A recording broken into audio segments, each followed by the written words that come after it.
Hello. आज हम सीखेंगे टाइप्स ऑफ फीडबैक और उनके इफ़ेक्ट।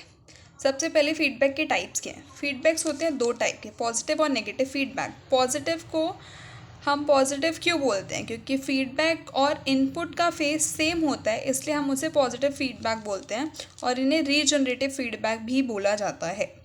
नेगेटिव फीडबैक में फीडबैक का जो रिस्पॉन्स है वो इनपुट के आउट ऑफ फेस होता है और इसको डीजनरेटिव फीडबैक भी बोलते हैं। दोनों के नाम ऐसे क्यों हैं, we will figure it out letter.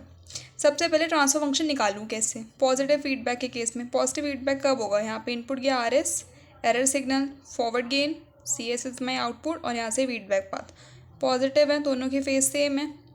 अब यहाँ पे ई एस की वैल्यू कैसे निकलेगी? ई एस होगा मेरा R S plus C of H S. यहाँ पे सी आया, एच एस में गया, सी एच एस मिला। ई एस की वैल्यू क्या हुई? R S plus C H S. C S क्या होगा? आउटपुट क्या होता है? G S into E S. तो G S into E S की वैल्यू क्या है? R S plus C H S. यहाँ पे हो गया C S is equal to G S, substitute करा मुझे, लेकिन चाहिए ट्रांसफ़र फंक्शन। ट्रांसफ़र फंक्शन होता है C S by R S, तो C S by R S की फॉर्म में इसको रखा मैंने एंड मुझे मिला G S upon one minus G S H S. Now negative feedback. Negative feedback में हम एरर को रिड्यूस करते हैं, इनपुट और आउटपुट के एरर को कम करते हैं, लेकिन पॉजिटिव फीडबैक में दोनों ऐड हो रहे थे। यहाँ पे ई एस की वैल्यू क्या होगी? R S minus C S H S. तो यहाँ पे सी एस की value E of G S, simply substitute करा है, ये वैल्यू उठाकर ऊपर डाली है, ऊपर वाली वैल्यू उठा के ई एस में यहाँ पुट करी है एंड सी एस पे आर एस की फॉर्म में रखा है इसे and we are getting it as G S upon one plus G S H S. Very simple.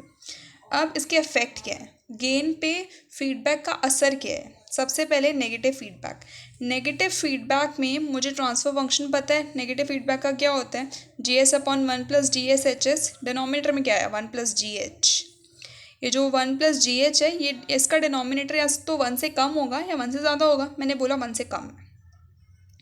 One से कम है तो जी एस की वैल्यू हो गई लेस देन ज़ीरो, मतलब ये पक्का नेगेटिव है। अब ये मेरा फीडबैक वाला जो पाथ है जी एच वाला, वो नेगेटिव है। जी तो पॉजिटिव लगाया था, इसका मतलब इसको नेगेटिव बनाने वाला कौन? एच। एच नेगेटिव होगा, ठीक है। अब ये नेगेटिव है और नेगेटिव फीडबैक में ही फीड हो रहा है, तो नेगेटिव नेगेटिव पॉजिटिव, तो इस तरह से ही ऐड हुआ है टर्म वन के साथ, या फिर वन प्लस जी एच इसलिए आया है क्योंकि ओवरऑल गेन क्या हुआ है मेरा? ऐड हुआ है इनपुट के साथ। क्योंकि ये नेगेटिव ऑलरेडी था और नेगेटिव फीडबैक लगा रहे हैं तो ये ओवरऑल पॉजिटिव हो गया, तो इसने ओवरऑल गेन को इंक्रीज़ करा है।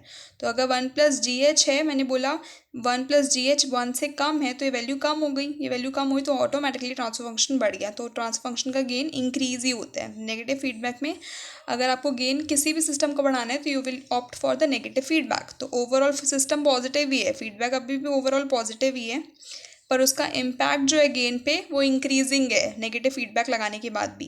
If you want to try, you can try with this value. G H की वैल्यू -0.5 पुट करो, टी की वैल्यू 20, जी की वैल्यू 10। इस तरह से अगर गेन निकालोगे तो तुम देखोगे यहाँ ओपन लूप में जो गेन था और जब नेगेटिव फीडबैक यूज़ करा है तो गेन बढ़ गया है, पॉजिटिव आया है और कुछ वैल्यू बढ़ भी गई है। अब यहाँ पे डिनोमिनेटर वन से बड़ा है, वन से बड़ा है तो जी एच ज़ीरो से बड़ा मतलब पॉजिटिव। जी पॉजिटिव था, अब जी को पॉजिटिव, जी एच को पॉजिटिव रखने के लिए एच को भी पॉजिटिव होना पड़ेगा।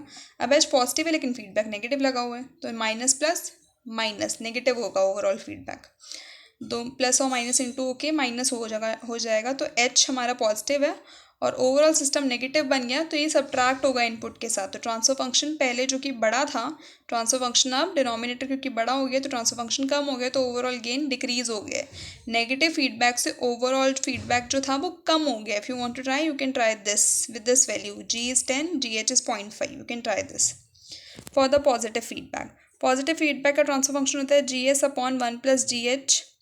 अब यहाँ पे मैंने बोला यार, यहाँ पे डिनोमिनेटर, ये जो ओपन लूप सिस्टम है वो है जी एस। अब यहाँ पर डिनोमिनेटर वन से तो कुछ कम ही हो रही है वैल्यू, तो पक्का ये जो गेन आ रहा है फॉरवर्ड पॉजिटिव फीडबैक में वो हमेशा ओपन लूप के गेन से कम ही होगा। अगर जी एच वन रखूँ, इसको वन रख दूँ तो क्या होगा? डिनोमिनेटर हो गया इन्फिनिटी। अब close loop transfer function infinity हो गया क्योंकि डिनोमिनेटर ज़ीरो है, तो ऑसिलेशंस कभी ख़त्म ही नहीं होंगे। This is Barkhausen criteria, और ऑसिलेशंस कभी ख़त्म ही नहीं होंगे, आगे कंटिन्यू रहेंगे। ये एनालॉग का पार्ट है। अगर नेगेटिव फीडबैक है तो जी एस अपॉन 1+GH। अब ये जो है ये 1 से बड़ा है सिस्टम। अब जो नेगेटिव फीडबैक है ओवरऑल गेन का वो ओपन लूप से बड़ा है, क्योंकि 1 में कुछ वैल्यू ऐड हो रही है, तो ऑब्वियसली ये वैल्यू क्या हो गई, बड़ी हो गई ओपन लूप फीडबैक से। एप्लीकेशन का है नेगेटिव फीडबैक का ओपैम में, गेन को बढ़ा रहे हैं, तो यहाँ पे गेन कम हो रहा है, हमारे पास ज़्यादा लीनियर रीजन आ रहा है, गेन कम होने की वजह से बैंडविड्थ बढ़ रही है, और ये जो है एम्पलीफाई कर सकता है अब ज़्यादा रेंज की वैल्यूज़ को। अगर हम यहाँ इसका ग्राफ देखें इनपुट और आउटपुट के साथ, तो अगर मेरा इनिशियल ग्राफ ओपैम का मैंने ग्राफ लिया, ओपैम का ग्राफ इस टाइप का था, अब मैंने बोला कि इसका गेन बढ़ा दो, इसका गेन कम कर देते हैं। अगर इसका गेन कम करें तो इसका मतलब मैं इसका स्लोप कम कर रही हूँ। अगर इसका स्लोप कम हो गया है तो हमें दिख रहा है कि यार इसकी रेंज जो है लीनियर रीजन की वो बढ़ गई, जिसकी वजह से इसकी बैंडविड्थ बड़ी हो गई।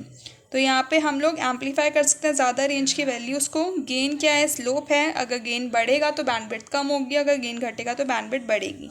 Gain into bandwidth is constant. So this is the part of feedback type of transfer function, and आगे हम लोग इसके रिलेटेड कुछ क्वेश्चंस करेंगे। Thank you.